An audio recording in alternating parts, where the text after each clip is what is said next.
Stephen was my high school hero. Now he's our nation's hero too. Thank you.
Sergeant Stephen Max Wiggins of Vero Beach, Florida, was only 20 years old when his courage was tested in the crucible of Vietnam.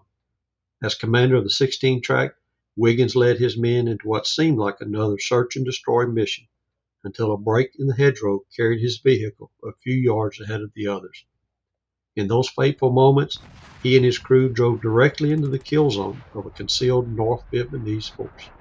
With rockets and machine gun fire erupting from every direction, Wiggins stood firm in the cupola, manning the .50 caliber and absorbing the brunt of the ambush, so his brothers behind him had a chance to fight back. His track became a shield for the rest of C Troop, drawing the fire of 5 to 7 rocket-propelled grenades that tore through its armor. Even when he was blasted from his position, Sergeant Wiggins sacrificed fought precious seconds for the men beside him. Men like his closest friend and fellow track commander, Sergeant Ed Kosmalski, who later recalled how Steve's bravery turned the tide of those opening minutes. That day, Stephen Max Wiggins proved the depth of a soldier's devotion, to take the fire meant for others, and in doing so, to lay down his life for his brothers. His name and his sacrifice remain etched not only on a headstone, but in the hearts of every comrade who survived because of his stand. After 57 years, Sergeant Stephen Wiggins was finally awarded the Army Commendation Medal for Valor for his heroic actions on March 30th, 1968, the day he gave his life for his brothers in Vietnam. The recognition came only because his high school friend and fellow veteran, Harvey Arnold, refused to let Stephen's sacrifice be forgotten. Haunted by the loss of 4 classmates to the war, Harvey discovered that Stephen had never been properly honored, and he made it his mission to set things right. What followed was a long uphill battle against red tape and resistance, but Harvey would not quit. His persistence paid off on Memorial Day 2025 when Congressman Mike Herodopoulos presented the long-overdue decoration to Stephen's family and honored him on the floor of the U.S. House of Representatives. Stephen's portrait displayed for all to see. It was the culmination of Harvey's tireless quest, a friend's final act of love and loyalty, ensuring that Stephen Wiggins' sacrifice would forever be remembered with the honor it deserved. The following is Harvey's account of his long fight to secure Stephen's medal and the Memorial Day ceremony where Stephen's family finally received the honor he earned. On behalf of the Indian River chapter of the Military Officers Association of America and also the Historical Society of Indian River County, I want to say thank you to Harvey Arnold for his research recognizing the valor of Stephen Max Wiggins. His recognition begins the story of all of the local Vietnam veterans that gave so much as they protected our country during the Vietnam War. Stephen is one of 20 veterans that are recognized on Veterans Memorial Island, 18 of which gave their lives. This series, which begins with Stephen, will look at those who were a part of that success, whether it was Army or Marine or Navy. And again, The Veterans Memorial Island Sanctuary is home to an icon of our county that recognizes the valor and sacrifice from not only World War I, but all the way through Korea, Vietnam, to the Desert Wars. So again, thank you. And on behalf of our community, we say, God bless you, and God bless those who serve our great nation. Amen. Our speaker is Vero Beach native Harvey Arnold, who is here with his spouse, Donna Arnold. Donna? Harvey was a Vero Beach High School classmate of Stephen Wiggins. Harvey served as a sergeant in the U.S. Army, including a 1966 to 67 tour in Vietnam. After his Vietnam tour, he earned his master's degree in economics at the University of West Florida. He then joined the Marine Corps and served a stint as a first lieutenant with the 3rd Marine Division in Okinawa. He returned home in 1976 and embarked on a 44-year academic career, earning his PhD in economics from Florida State University. He taught economics at Indian River Community College and Indian River State College for many years, and later became campus administrator at the college's Pruitt campus, which led him and his wife Donna to settle in St. Lucie. Here to tell the story of Stephen Wiggins and his and Harvey's efforts to secure the proper recognition for Stephen's heroism is Harvey Arnold. Come on up, buddy. Post-retirement from the college, I was really caught off guard by the way the emotions and memories of the Vietnam War came rushing in to occupy the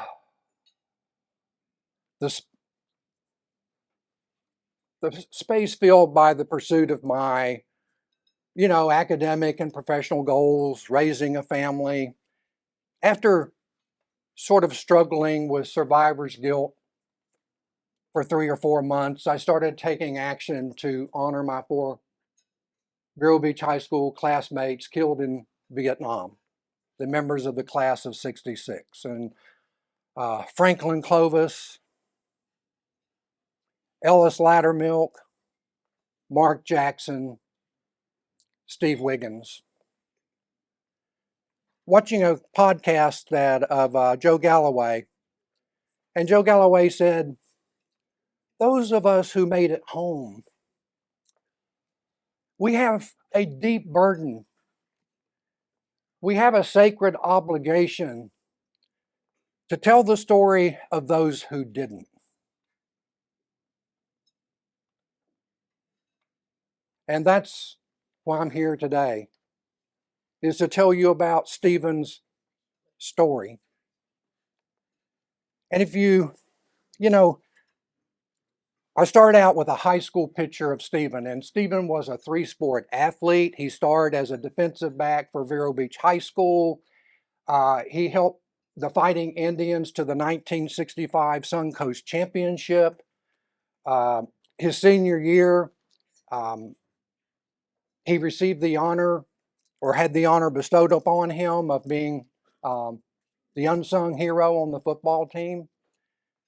I want to thank Larry Reisman of TC Palm, because last Memorial Day, he provided the print and electronic media platform for me to tell the stories of Ellis, of Franklin, of Mark, of Steve. And that's where this journey begins, because it was trying to unearth the evidence to tell Stephen's story that I realized that nobody from the 1-6 track or the other 5 vehicles, in a battle which resulted in an overwhelming victory, had been recommended for a Valor Medal. And I'm going to put the cart ahead of the horse and tell you why. With the battle ongoing, Captain Peter Scott was circling in the command and control helicopter above directing the battle when he was told he was promoted to major. He had been promoted to major and he was to join Battalion G3 the next morning. So one of the officers that would have recommended a soldier for a Valor Medal left the next morning, the C Troop commander. And the other officer, Lieutenant Joseph Peter Gallo, and yes, he is a member of the Gallo wine and cheese family, he was killed on the 1-6 track with Stephen. And so the two officers that would normally have made a recommendation left the unit. I visited the 3-5 website, 3rd Squadron, 5th Cavalry, 9th Infantry Division, an armored unit. Stephen was track commander of an ACAV, Armored Cavalry Assault Vehicle, okay? Wasn't any information there about Stephen, but the 4 troops that composed the 3rd Squadron were, imaginably speaking, listed as A, B, C, and D, and I knew Stephen was in C Troop. So their contact person was Lieutenant Richard Wandolph, who, by the way, lives in Jupiter and will join us on Monday. And Richard came back and he said, I joined the unit after Phase 1 of Task Force Kilo, after that battle. And he said, but I might know someone who does know Stephen. And so he gave me the contact information for former Sergeant, the 1-3 track commander, Ed Kosmowski. And I called Ed. And as luck would have it, I don't like using the word luck, but as luck would have it, not only was Ed in C Troop, not only did Ed know Stephen, but they were best friends. They took R&R to Australia together. And I'm limited on time, and I would tell you the story about how Ed told me, because Australia was generally, that R&R was generally reserved for officers, and he talked about trading AK-47s and bottles of whiskey and everything else to secure that trip for him and Stephen. And so through multiple interviews, phone calls, texting, I was able to reconstruct the battle that morning. And so let's revisit that very quickly. If you turn the page, you'll see the names Task Force Kilo mentioned and Operation Pegasus. You all know that in March, Quezon, the Battle of Quezon, was in full swing.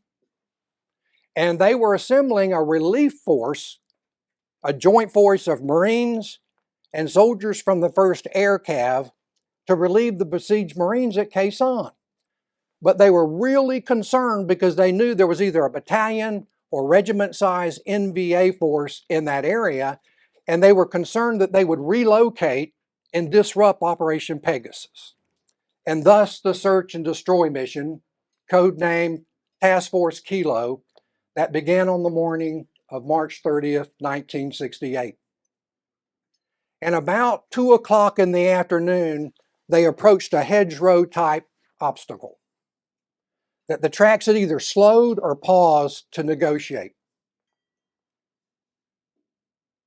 except for Stephen's 1-6 track. He spotted a break in the berm directly to his front, and he directed the driver through that berm. Unbeknownst though to the 1-6 track and to the rest of C Troop, Stephen was about to trigger a battalion-size ambush of heavily armed, well-trained NVA soldiers.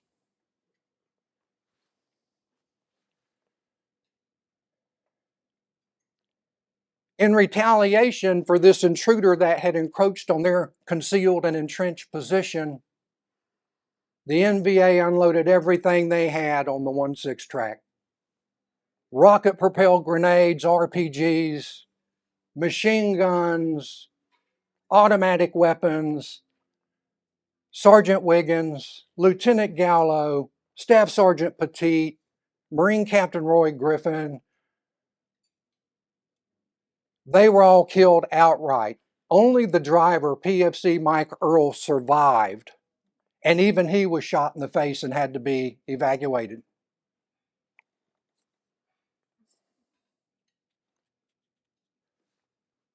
But during that period, while the enemy is focusing all their firepower on the 1-6 track, it gave the other vehicles time to deploy into their combat formation. The battle raged for 4 hours.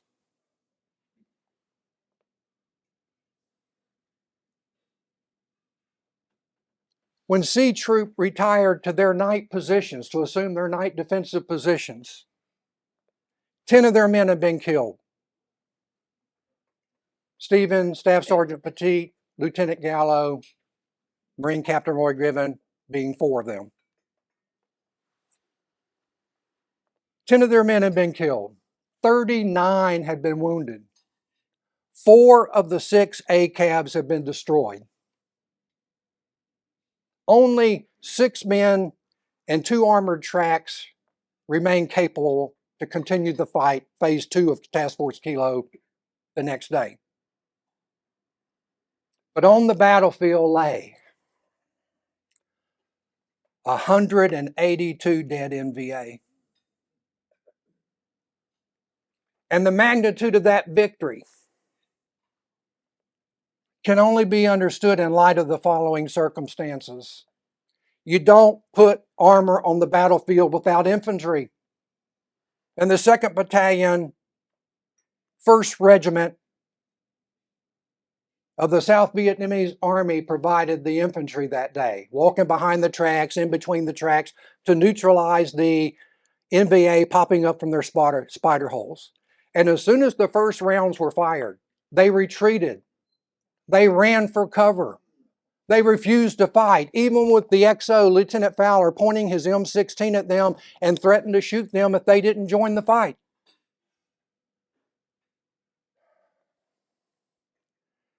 If you visit the 3-5 website, their name right on the website is the Bastard Cav.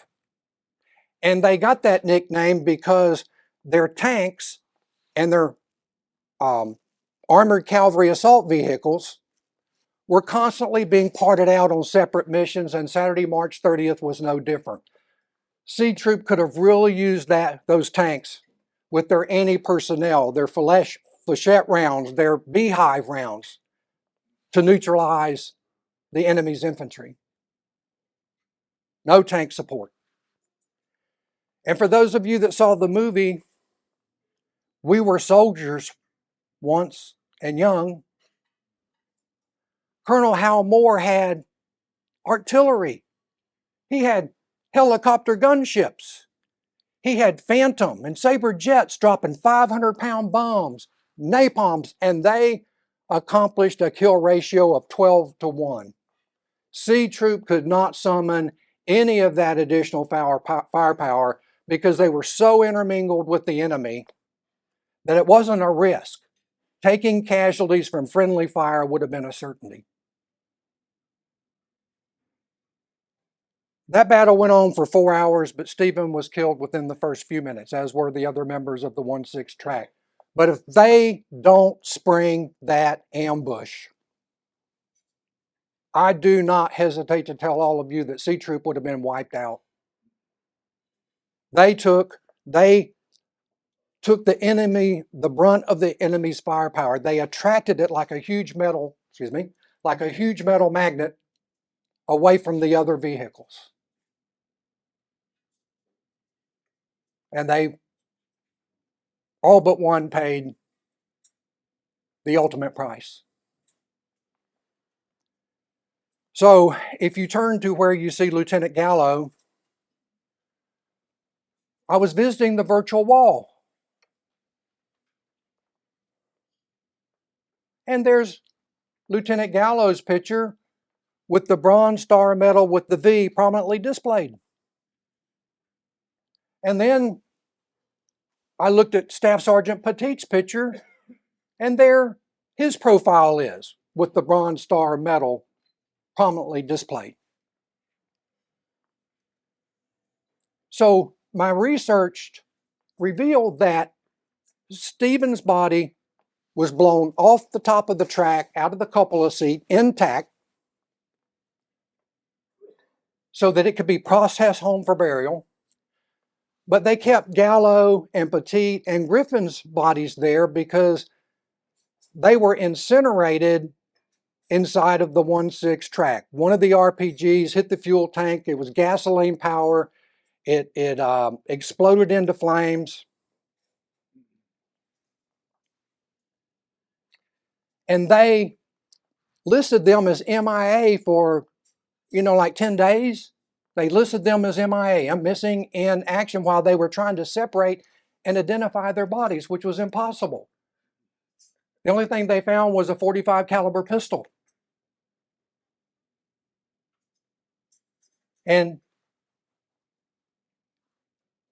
the three of them, I also want to mention that inside the 1.6 track was an inventory of C4 explosive and light anti-tank weapons and machine gun ammunition, and the heat from that incinerator effect caused all that ammunition to start cooking off. So their bodies were inseparable, unidentifiable. They are buried in Arlington Cemetery and share a common headstone.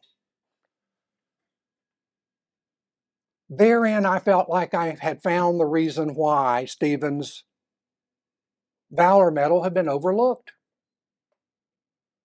Staff Sergeant Petit received the Bronze Star Medal with Valor. Lieutenant Gallo received the Bronze Star Medal for Valor. So it was just a matter of me submitting the information to the Awards and Decorations branch. Gallo and Petit had set the precedent for Stephen to receive the award. So with a cover letter, Ed's eyewitness account, the documents that you're looking at, I sent it all to the Awards and Decorations branch at Fort Knox, Kentucky. The letter that is at the rear is the letter I received back from Sergeant First Class Alan Underwood.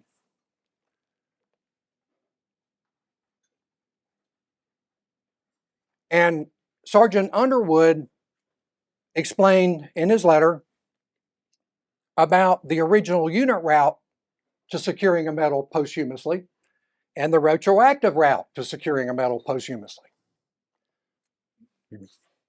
So I did exactly what he said.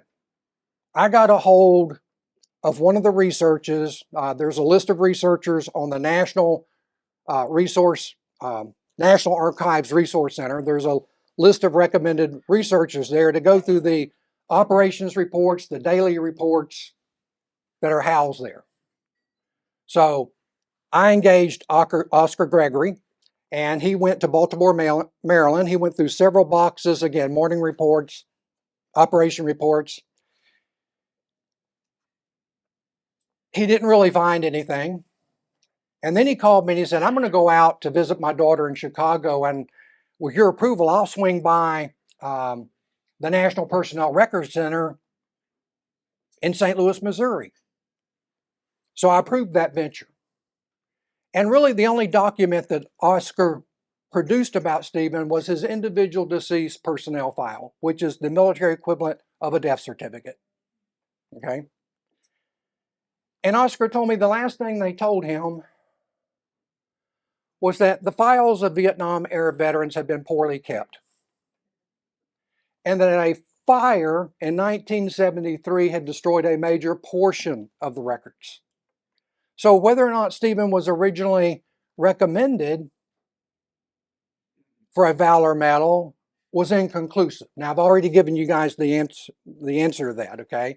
He was not recommended for a Valor Medal because Captain Scott left the unit, Lieutenant Gallo was killed, okay? So again, I put together this compendium of documents, sent it to the Awards and Decorations branch. I get Sergeant First Class Underwood's response back. And I've engaged the researcher at the National Archives to try to find an original unit request. And Oscar provides a letter with his results. So part of Sergeant Underwood's letter was that if it's been more than 2 years, so I would say 56 years ago was more than 2 years, okay, that you need to have a congressional representative make the request to activate the award. Now understand, I'm sitting here, I know Petit and Gallo got the Bronze Star Medal with Valor. Understand that. The precedent has been set. So Congressman Posey, now Congressman Herodopoulos' office, Rob Medina takes care of all of their veteran issue. And Rob was a gem to work with. And so electronically, he took all the documents I had, together with Oscar's letter, and he sent it to the Awards and Decorations branch. I gave one handout per table. Some of you have, all of you have this handout, okay? And then there's another handout that you can just pass around and look at it. But Congressman Posey's office now receives a letter back from Lieutenant Colonel Tong. Another form letter with DA Form 638 attached.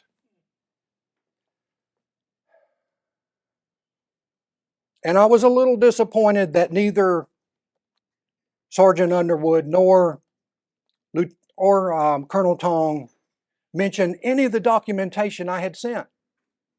So I called, there's an assistant at the Awards and Decorations branch called Daryl. He goes by Daryl K because his last name is really long, so I won't even try to pronounce it, okay? So I called Daryl.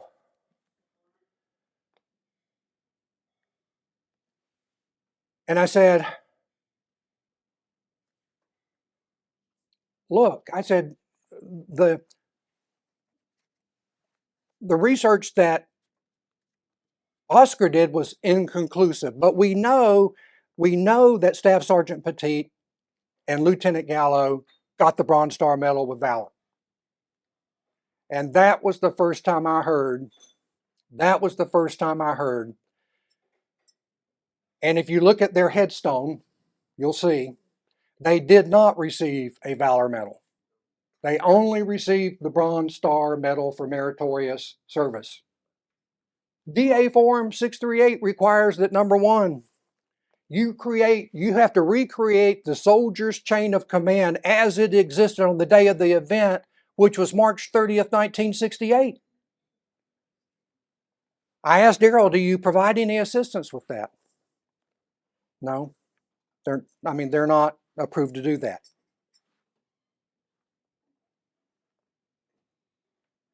You must find a surviving member of that chain of command to endorse the award. You've got to construct the narrative, what happened, the citation, why this soldier deserves the Valor Medal, and 2 eyewitnesses to support the narrative and the citation. I just hit the pause button for a week or so. I mean, this is just impossible. I mean, that's just the way I felt. But I'm reminded of the old question that I refer to when I feel something is overwhelming, and that is, how do you eat an elephant? One bite at a time. And then I said, well, I think I'll email Ed Kosmosky, Stephen's best friend. Actually, I called him. And Ed said, no, he didn't know any of the officers. I've got to find a surviving member of that chain of command. So Ed says, well, let me email Richard Wandolph. Richard is an officer. He was a lieutenant. And this email went out to all these officers. We have received an inquiry from Harvey Arnold, a high school classmate and friend of Sergeant Stephen M. Wiggins. Stephen was KIA, killed in action, along with Peter Gallo, Staff Sergeant Dennis Petit, Captain Roy Griffin, USMC, on March 30th, 1968. While 3 individual remains were found inside the 1-6 track, Stephen's body was thrown clear. The question that comes to light is, all of the aforementioned individuals received the Bronze Star with V device except Stephen. Harvey wants to honor Stephen at a memorial service in Stephen's hometown of Vero Beach, Florida, and felt that Stephen was deserving of the same award as the other 3. He has made inquiries through the requisite channels and has been informed that he needed to have the commissioned officer's chain of command from platoon leader through major general, and if they are deceased, the date of their death, which doesn't seem right to me. All these officers chimed in to help me recreate the chain of command as it existed on March 30th, 1968. But within an hour, I got this email. I am Colonel Retired Peter F. Scott. On March 30th, 1968, I was Captain Peter F. Scott, Commander of C Troop, 3-5 Cavalry Squadron, 9th Infantry Division. I remember that day all too well for two reasons. The casualties we suffered and a radio call from the squadron commander. He told me, "This is your last day in command. You have been selected for promotion to major, and I have arranged for you to be reassigned to Division G3. What was once impossible is now doable. Thanks to Staff Sergeant Kosmowski, who will join us here on Memorial Day, and to Captain Peter Scott, I had found my surviving officer of that chain of command. I had found my second eyewitnesses. I had 2 eyewitnesses. We completed the narrative and the citation, and you're talking about, again, out of time, multiple editions and going back and forth. February 11th, we submitted the completed DA Form 638. On March 11th, the ceremony was getting close. Programs are being assembled. Flyers are being put together. I started calling the Awards and Decorations branch every number I had. I need to know about the appeal. Colonel Tong called me from Texas. He was vacationing with his family to tell me that Stephen had been awarded, that his commanding general had awarded Stephen the Army Commendation Medal with the V device. The V is for Valor. There's another part of this story that I don't have time, but T.C. Palm has published it. They published it on their e-edition today, and it'll come out in the print edition on Sunday. Stephen was my high school hero.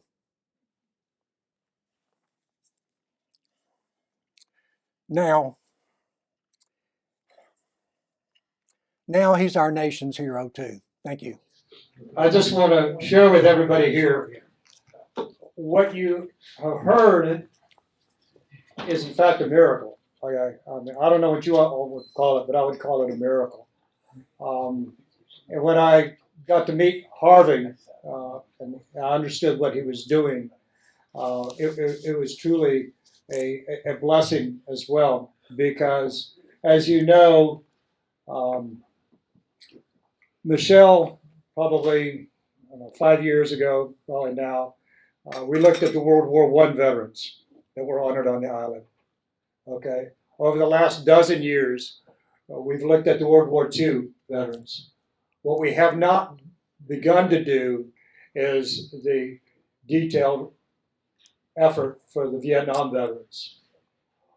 What Harvey has done with the recognition of Stephen has begun that process for us. And as veterans, I will share with you, but for the people like Harvey, the recognition that is necessary for the men that gave so much of their lives would never be there, and it will never be complete. Be it in Gettysburg, be it in Ramadi, be it in Kosovo, be it in Guadalcanal. There are just too many occasions, and I just want to say, as a veteran, as a historian, as a local kid, I want to say, God bless you. Jamil, come up here because you need to be here with us as well. I just want to take this opportunity to thank you all for coming here. and especially thank Harvey, who's worked so hard. So hard. And I'm just beginning to know my brother. I was 5 years younger, so, you know, I was pretty much an annoyance at that stage. But, I mean, I'm going to meet my brother's best friend on Sunday. I've talked to him on the phone. And Harvey and I just met today. I mean, we've been talking for over 2 years, I think, about this whole thing, this journey. And I can't thank you enough. Today, we also want to recognize one man in particular, Sergeant Stephen Wiggins. Sergeant Wiggins served with honor in the Vietnam War. His courage earned him the Bronze Star, and we will recognize posthumously today, rewarding after 50 years since that war has ended. His sister, who is accepting this award on his behalf, thanks you. And your presence here today reminds us that behind every medal is a family that served too. And with that, I'd like to, Ms. Wiggins.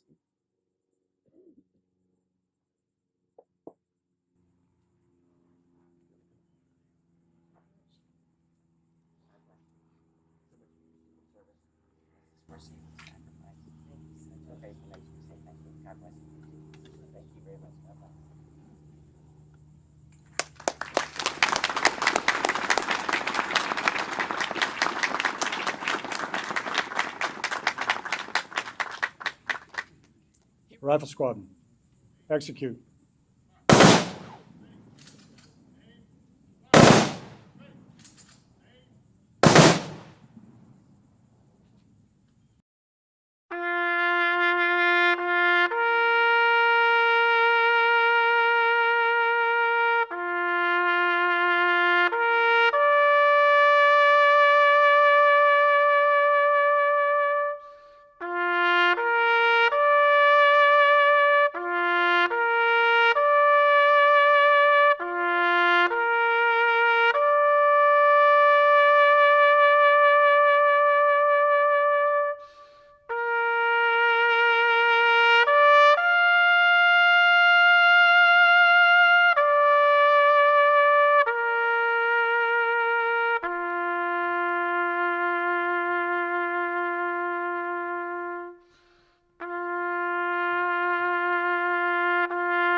Gentleman from Florida seek recognition. Mr. Speaker, I ask unanimous consent to address the House for 1 minute and to revise and extend my remarks.